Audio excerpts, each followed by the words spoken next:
नारायण पूछे तुलसी से दिलवा के बात हो। नारायण पूछे तुलसी से दिलवा के बात हो। नारायण पूछे तुलसी से कि तोहरे माता तुलसी के तोहरे पिता की तोहरे माता तुलसी के तोहरे पिता कवन नगरिया में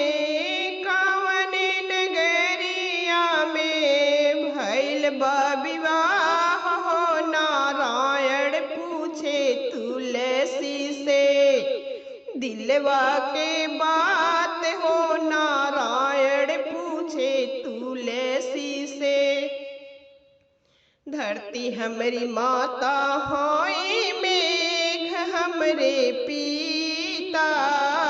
धरती हमरी माता होई मेघ हमरे पिता गोकुला नगरिया में भइल हमरो ब्याह हो। नारायण पूछे तुलसी से दिलवा के बात हो। नारायण पूछे तुलसी से कहवा तोहरे नैहर तुलसी कहाँ तोहरे सासुर। कहवा तोहरे नैहर तुलसी कहाँ तोहरे सासुर।